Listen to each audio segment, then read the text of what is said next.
Hello, everyone. It's me, Shalina, back with another Tuesday Talks. I'm really excited about. I'm here with my friend Lottie Spady from Earthseed Detroit. She is, oh my gosh. Well, I'm not going to say too much, but she's a friend and I consider a mentor and just an all-around lovely person.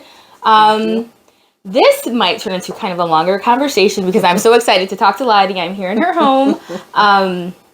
So we might have to break it down into a couple different episodes. But anyway, I want you to meet my friend Lottie, who is an herbalist from Detroit. And can you just tell us a little bit about how you went from a marketing communications person, she still is, but to a person who's an herbalist, an activist, and a writer, like on and on and on and on. That's such a long story, but I really think I just was kind of trying to listen to my heart most of the time, and I tend to sort of reinvent things every 10 years. Ooh. And that's just been how my life has been going. So I did start out in multimedia, and then I ended up working at an environmental organization and learned about environmental justice and was like, oh, okay. And then I started meeting lots of people in the food justice movement, urban agriculture, and then one thing led to another, and I got laid off and decided I'm going to go do something totally different than activism. And I said, I'm going to go learn herbalism. I didn't know it was going to circle right back around to activism. And it's been a healing journey too. Like a lot of my steps away from sort of mainstream or the city had to do with healing from, losing both my parents and some pretty toxic relationships. And I really began to learn like the healing power of nature. And herbalism was just one of those ways. So, and now I'm trying to share that experience with others or help others find their particular route for healing through nature. Yeah. Yeah. So then tell us more about Earthseed Detroit. So Earthseed Detroit is it's become an umbrella. It didn't start out that way. It started out as a blog. I am a Octavia Butler fan, hence the name. And I had read Parable of the Sower, and I started Earthseed Detroit blog as a way to chronicle my learning about environmentally conscious things or eco-responsible things or air quality, all these things I didn't know anything about. And it eventually became the umbrella. Now it's an umbrella for healthy lifestyle media. And so everything is under Earthseed Detroit, from YouTube, Patreon, other socials, and then real life practices out here in nature. Nice. Earthseed is my everything. It encompasses all of your work. Everything.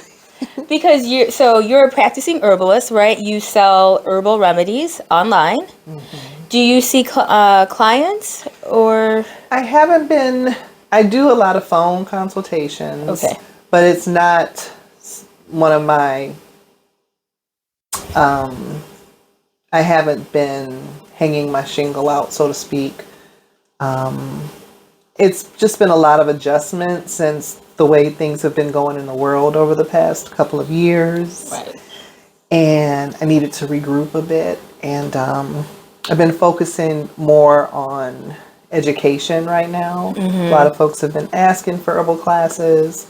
And I feel more comfortable. I think my model is around empowerment, like do-it-yourself community health.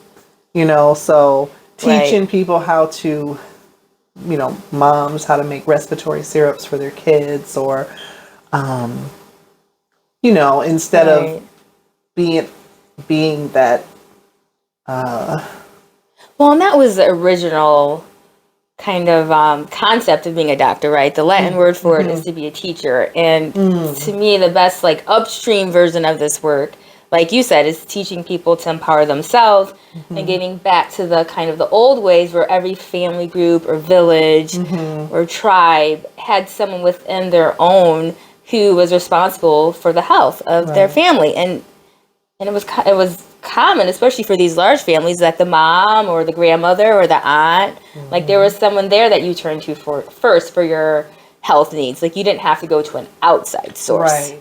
Yeah, Right. like you could do for yourself. Yeah. Yeah, because that's how it moved through me in the most empowering way. Like when I first started doing herbalism, well, I wasn't doing herbalism, but my first like caregiving for my mother when she was sick, and we were just sort of at our wits' end with like this merry-go-round of going to the doctor, get another prescription, go to the doctor, get another prescription. I started supplementing her care, and how helpless I felt, like having to go to the doctor every other week for something, because she had a myriad of things that were wrong with her. It felt empowering to be able to make her a kale and magnesium and, smoothie or teas, and to use things for stress relief because she had dementia. So to use essential oils to bring her back into herself. And I felt empowered by that. I didn't feel helpless. And so that's what I want. I want people to have that sense of autonomy. We talk about self-determination, So, yeah, I think that's what keeps me from, I don't mind. I definitely see clients, but I think that's why I focus on the education piece. aspect. Yeah, that's great. And then you also, though, of course, you're a medicine maker. And today, actually, we had our tea. Yes, toast. What are we toasting to? Good health. How about that? To health, always. Yeah. Health is wealth. And self-sufficiency. Yeah.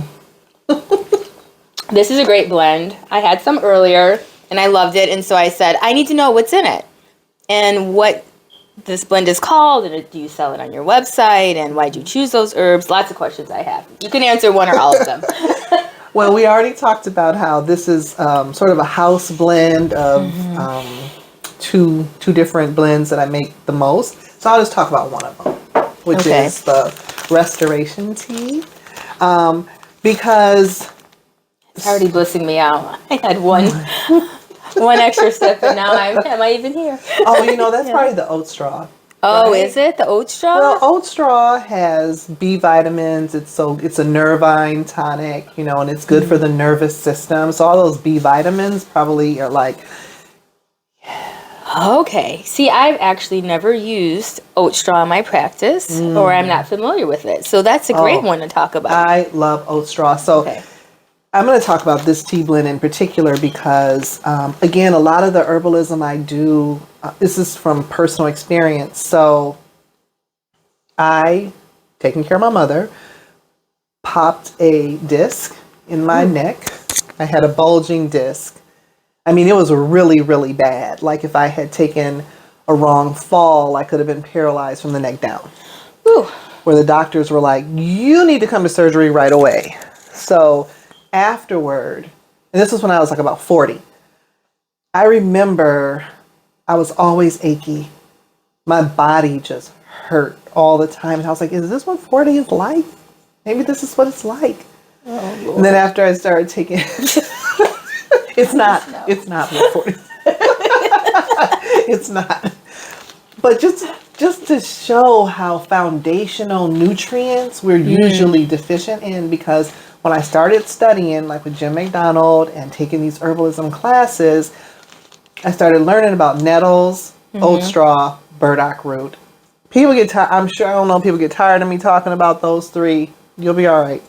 I'm going to talk about those three. Those are the three. Those are your three that you just. That's like the Trinity for me. They're the ones that are not the only ones, right? But they're definitely more like food than they are, like, how some herbs. They're nutrient dense. Yes, they're nutrient dense. They're relatively mild. Like you can take them long term. I said that these are the ones you would have a long term relationship with. Nice. These are not your one night stands. Yeah. So the third time for emphasis, it's nettle, oat straw, and burdock root. So this is what I started drinking to repair foundationally, they're full of iron, minerals, like I said, the B vitamins. Nettles is a natural antihistamine. So it's really good if you have seasonal allergies. You can drink it like year round. It should make your allergies lessen, Okay. Oat straw, again, is just calming, and it builds we're always in fight or flight mode.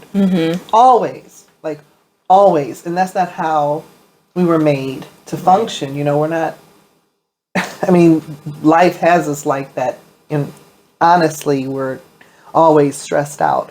So to have something that'll repair your nervous system, your adrenals, so yeah, that's why this is called Restoration Tea. And it really is designed to highlight foundational herbs. Like you can take things for symptoms, that'll unstuff your head or, stop bleeding. But do you have the foundational nutrients that all of your organs and systems need to function right? And then burdock, is it brings things into balance, which is amazing because it's going to do different for you than it will for me because its goal is balance. So it's one of those magical herbs, really. Yes. Because Like, all of them are. I mean, but you're right. Yeah. But burdock is known for being an adaptogen. I'll go back to it brings things into balance. Right. So that's what's so amazing and unique about it is that it will, it wants to get you at optimal functioning. Yeah. So. And it has, like you said, such a high nutrient content because it has a deep root. And of course, as Americans, we are so nutrient deficient because of our food supply and the way we do our agriculture. But and that's why you really need these root herbs because they're designed to go down deep and pull up all those, the copper, the iron, the this, the that we're not really getting in our regular food supply anymore. For sure. Yeah. Yep. Back in the day, these weeds would have grown up and died and fallen over and be turned back into the soil with those nutrients that big taproot pulled up.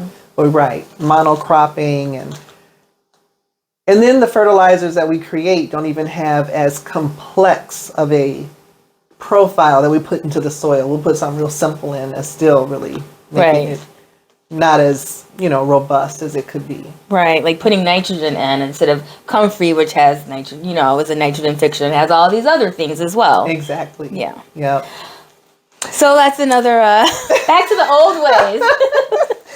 So it ends up being like it's a mild blend. That's what I like it. It's not its flavor profile is very mild. You could use it probably. I like to tell folks to use it as a base, like for lemonade. Just add your lemon or ginger or, however you want to, make it into what you're accustomed to because it's very mild. It isn't overpowering in any way. Right. But it's such a powerhouse. Well, and I love that. And plus that speaks to something that we're all trying to get back to is like instead of medicine being like, oh, I have to take some medicine because I feel bad or because I'm sick or because I've gotten run down. It's like incorporating it into a healthy lifestyle where like you're using this blend for your lemonade just because, just, as a way to, as a preventative measure, as a way to continue to make sure that you're being nourished and that you're addressing your health and maintaining it instead of trying to fix something. Which I think people respond to better because we're so accustomed to somebody telling you need to stop doing this, you need to stop doing that, and take this away and restricting this. And I find, at least I don't respond as well to all the punishments. It's like, what can you add in? And that is something I talk to my clients or students about too. It's like, think about what you can add in. Like a mild tea that doesn't have mint or a sweet profile. You could put that in your soup broth. Oh yeah. You could cook your rice in it. Yes. Like these are good ideas. Sorry, interrupted your flow. But I just tell people it's like you need to just get them in your life. Yes. How can you get them in your life? You could use it as a bath, a soak, a tea bath. You could use it for the water or whatever in your smoothie. You know what I mean? You can make ice cubes out of it. Like, how can you just get it in your life instead of being so focused on, I'm not supposed to do this, I'm not supposed to do that. Like, let's add. Right. I love that idea. Love that idea. It makes me feel more like, you want to feel good. You don't want to feel like you're like failing all the time. And always needing medicine. I wasn't supposed to eat that. I wasn't supposed to drink that. Instead of, I'm okay. Yeah, instead of more, I'm nourishing myself. I'm doing things to take care of myself. And my family. I like that. Okay, so what are you... And honestly, this might be a part 2. We might be saying goodbye. I don't know. Or